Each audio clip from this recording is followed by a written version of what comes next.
शुरू करें। हाँ, नहीं देख लीजिए, पहले आप लोग व्यवस्थित हो जाइए। हाँ हाँ ठीक।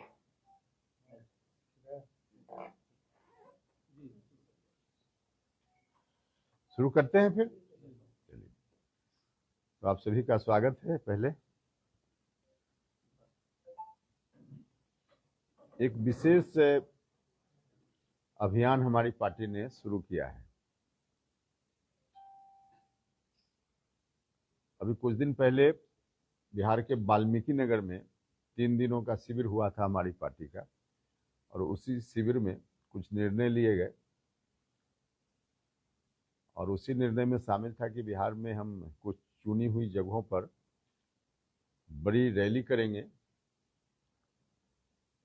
और उस रैली में एक विशेष एजेंडा के माध्यम से लोगों को कुछ चीज़ें अवगत कराने का काम करेंगे, और वह है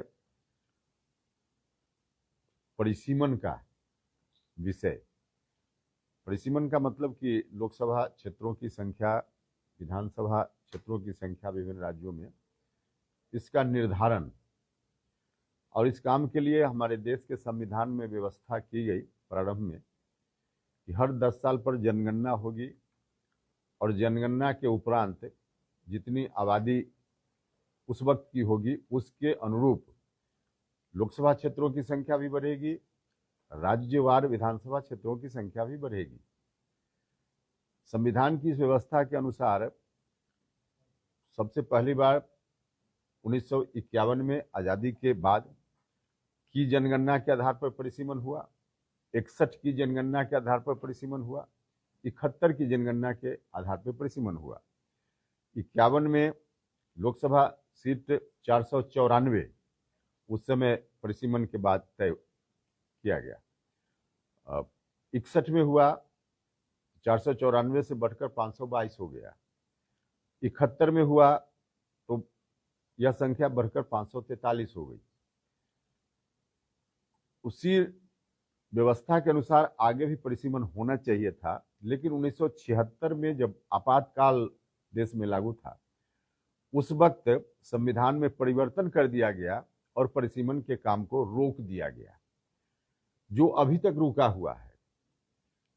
और रुकने से नुकसान बिहार का और बिहार के अगल बगल के कुछ राज्यों का भी बहुत ही हो रहा है। अगर पुरानी व्यवस्था के हिसाब से 2011 की जनसंख्या, जो लेटेस्ट जनसंख्या जनगणना हमारे यहाँ की है, उसके आधार पर परिसीमन हुआ रहता, तो अभी 40 लोकसभा क्षेत्रों की संख्या है, इसकी जगह कम से कम 60 हो सकती थी।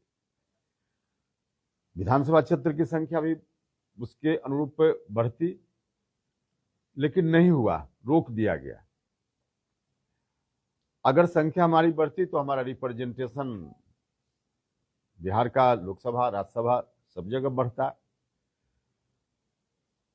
और जो रिजर्व कैटेगरी के लोग हैं, SC ST के लिए भी रिजर्वेशन है, उनकी संख्या भी लोकसभा में बढ़ती बिहार या अगल बगल के राज्यों से। अब महिलाओं के लिए आरक्षण की बात हो रही है। महिलाओं के लिए सीटों का जो निर्धारण होगा, संख्या बढ़ेगी तो महिलाओं के लिए भी जो आरक्षित सीटें होंगी उनकी संख्या भी बढ़ेगी। 50 साल से रुका हुआ है, संख्या नहीं बढ़ रही है, तो इसका बहुत ही बड़ा नुकसान हम बिहार के लोगों का हो रहा है। अभी तक जो संविधान की व्यवस्था है उसके हिसाब से 2026 में रोक की सीमा समाप्त हो रही है। 2026 में अगर वर्तमान संविधान की रोक समाप्त हो गई, जो आज के अनुसार यही होना चाहिए, तो हमारी संख्या बढ़ेगी लोकसभा में, विधानसभा में, बिहार और बिहार के अगल बगल राज्यों की। लेकिन एक कोशिश फिर से शुरू हो गई है कि 2026 में भी परिसीमन का काम न हो और संविधान की जो व्यवस्था है उस व्यवस्था में रोक की सीमा को और आगे बढ़ा दी जाए। मुख्य रूप से जो साउथ के, दक्षिण के राज्य के कुछ नेता हैं, उन लोगों ने मिलकर एक फ्रंट बना लिया है, और उस फ्रंट के माध्यम से लोकसभा, राज्यसभा में भी अभी जो सत्र चला था, रोज परिसीमन आगे न हो, इस बात को लेकर लोग अभियान चला रहे हैं। एक तरफ परिसीमन नहीं हो इस बात के लिए अभियान चल रहा है देश में, और दूसरी ओर परिसीमन हो, इससे फायदा हमारा होगा, इस बात को लेकर कोई आवाज कहीं से नहीं उठ रही थी। इसलिए हमारी पार्टी ने तय किया कि एक तरफा लोगों के बीच जो बात जा रही है, यह बात नहीं जाए, क्योंकि इससे हमारा नुकसान है, बिहार की हकमारी है। तो इसी हकमारी के खिलाफ हमने अपनी पार्टी में फैसला लिया कि परिसीमन का काम आगे हो, इस बात का अभियान हम चलाएं। और इसी अभियान को ध्यान में रखते हुए सबसे पहले हमारे ध्यान में यह बात आई कि आम लोगों को इस बात की जानकारी ही ठीक से नहीं है कि परिसीमन के हक से हम वंचित हैं, हमारा नुकसान हो रहा है। तो पहले लोगों को बताया जाए, लोगों को इस बात की जानकारी दी जाए, और इसी मकसद से रैली का आयोजन करने का हमने फैसला लिया। और 2 रैली हमारी हो चुकी है, एक शाहबाद के इलाके में, एक मुजफ्फरपुर में, और तीसरी रैली 29 जून को गया में गांधी मैदान में हमने रखी है। इस रैली का नाम है संवैधानिक अधिकार परिसीमन सुधार। तो इस रैली के माध्यम से हम लोगों को अवगत कराएंगे कि बिहार का हक कैसे मारा जा रहा है, ताकि लोग अवेयर हों, और एक तरफा जो लोग विरोध में देश में हैं कि परिसीमन न हो, उनकी आवाज़ को भी हम काउंटर कर पाएँ। और भारत की सरकार से हम उम्मीद करते हैं कि भारत की सरकार संविधान की व्यवस्था जो 25 साल से बंद है उसको फिर से लागू करेगी, और परिसीमन का काम होगा। बिहार के साथ जो हो रहा है अन्याय, इस अन्याय को हम रोक पाएंगे। हम आग्रह करते हैं गया और मगध के सभी जिला और अगल बगल के भी जो जिला के लोग हैं, सब लोगों से कि सब लोग 29 जून की रैली में आएँ गया, और हम समर्थन दें, इस मुद्दा को ताकत दें, ताकि बिहार की हकमारी को रोकने में हमको कामयाबी मिल सके। मुख्य रूप से यही बात थी। आप लोग कोई सवाल पूछिएगा तो जवाब।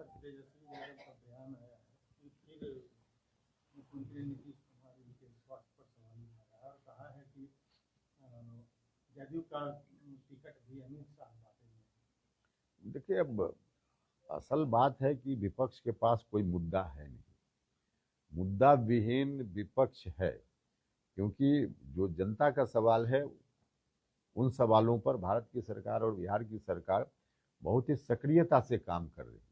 तो विपक्ष के पास मुद्दा नहीं है तो अनर्गल बात करते रहते हैं। नीतीश कुमार जी के स्वास्थ्य को लेकर जो भी तेजस्वी यादव जी और दूसरे लोग बोल रहे हैं, पहले लालू जी कितने स्वस्थ हैं और वो अपनी पार्टी के राष्ट्रीय अध्यक्ष बने हुए हैं। वहाँ देखें, नीतीश कुमार जी लगातार अभी भी बिहार का दौरा कर रहे हैं। कोई दिन ऐसा नहीं जब कोई ना कोई कार्यक्रम में शामिल होते रहते हैं। तो लगातार अभी भी 16 घंटा 18 घंटा काम करने वाला व्यक्ति, और उसके ऊपर इस तरह की टिप्पणी ये कहीं से मुनासिब नहीं है।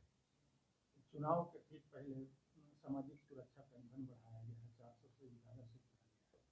इसमें दिक्कत क्या है? चुनाव के पहले हो बाद में हो, जनता का कुछ लाभ है तो इसमें क्या टिप्पणी करनी? अच्छा काम सरकार ने किया है। चुनाव के पहले ही अगर सरकार कर रही है, जिस मकसद से आप आरोप लगा सकते हैं कि चुनाव को ध्यान में, लेकिन लोगों को लाभ तो है ना, हो गया, लोगों को लाभ मिल रहा है, बड़ी बात है।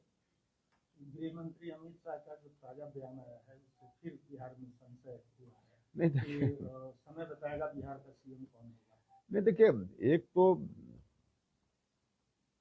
हमको लगता है कि बीजेपी का अपना सिस्टम है, उस सिस्टम में कोई चीज पहले भी तय है, लेकिन उस सिस्टम से, उस प्रोसेस से उस चीज को ले जाना पड़ता है उन लोगों को। तो इस मकसद से कई बार इस तरह का बयान आता है। वरना नीतीश कुमार जी के नेतृत्व में बिहार में चुनाव होगा, सरकार बनेगी तो फिर नीतीश कुमार जी मुख्यमंत्री होंगे, यह फाइनल है। इसमें कहीं से कोई अलग कुछ बात ही नहीं है। गया जी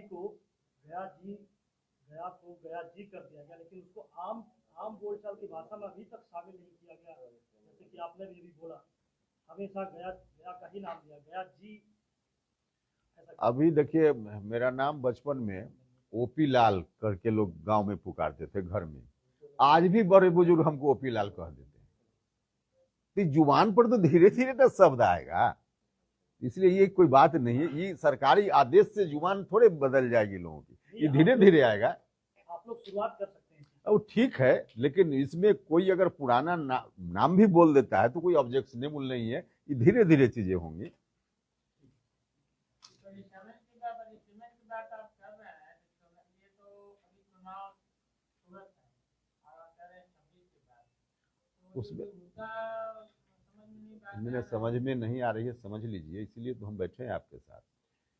साउथ के लोग, अभी जो लोकसभा का सत्र चला था, तो शायद ही कोई दिन सत्र के दौरान था जब उन राज्यों के एमपी अक्रॉस पार्टी लाइन, किसी पार्टी के एमपी हो, परिसीमन न हो, इस बात को लेकर उन लोगों ने हंगामा न खड़ा किया हो। माने रोज हंगामा करते थे।